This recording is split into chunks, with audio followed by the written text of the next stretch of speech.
Sur les 100 000 hectares que couvre le marais Poitevin, entre Niort et l'océan Atlantique, Coulon possède de magnifiques parcelles à découvrir lors de ses fameuses balades en barque, à tel point qu'on surnomme Coulon la Venise verte. La Venise verte, c'est l'image en comparaison à Venise, tout simplement, puisqu'on fait des promenades en barque et qu'on découvre le paysage à l'aide d'un batelier qui va nous aider comme ça à parcourir les voies d'eau. Et puis verte, parce qu'on est dans une ambiance, en fait, une forme de cathédrale de verdure dans laquelle le vert est partout. Il y a beaucoup de végétation. On a un climat particulièrement favorable au fait que la végétation se développe, sachant qu'elle a les pieds dans l'eau. Et puis il y a aussi le vert, parce que parfois on a des lentilles sur l'eau. Donc tout est vert dans le marais.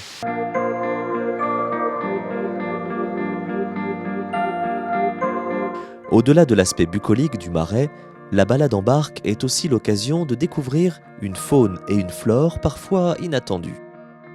Le marais il est entretenu principalement par l'agriculture, c'est un espace rural, donc on y fait de la culture dans les grands secteurs, les grands marais ouverts quand on se rapproche de l'océan, et puis là sur la partie qui est plutôt à l'amont du marais Poitevin, dans la fameuse Venise verte, le paysage sur lequel on a cette trame de bocage, de frênes et de réseaux hydrauliques, on y fait plutôt de l'élevage, donc c'est des vaches qui vont entretenir les prairies.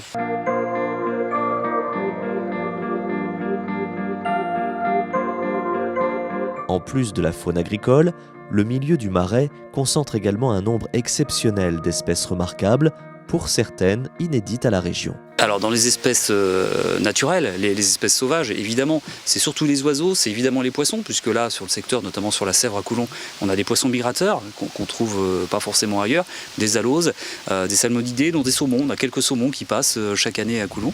Et donc tout ça, c'est l'objet de programmes de suivi, d'études et d'aménagement pour leur permettre d'être plus facilement présents dans le milieu. Phénomène surprise possible sur la surface du marais, la combustion. Dans ce milieu riche en oxygène grâce à la flore environnante, des bactéries dites aérobies consomment la molécule O2 et la transforment en méthane. Le méthane étant inflammable, il devient possible de faire du feu sur l'eau. Outre ce phénomène spectaculaire, le parc du marais Poitevin présente une autre particularité exceptionnelle sur le territoire, être aujourd'hui labellisé Grand Site de France.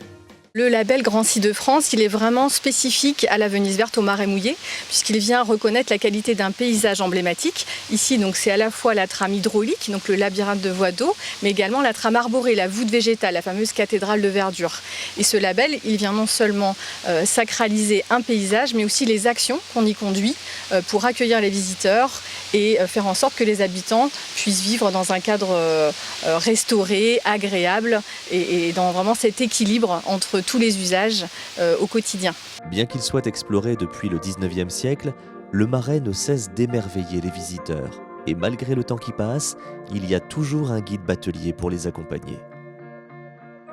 Notre mission, en fait, c'est de pouvoir faire découvrir le marais aux gens. En fait, tout ça simplement en leur expliquant un peu le contexte historique, comment tout ça a été créé. Pareil, un petit peu au niveau de la végétation et de la faune et de la flore qu'il va y avoir en fait dans les marais.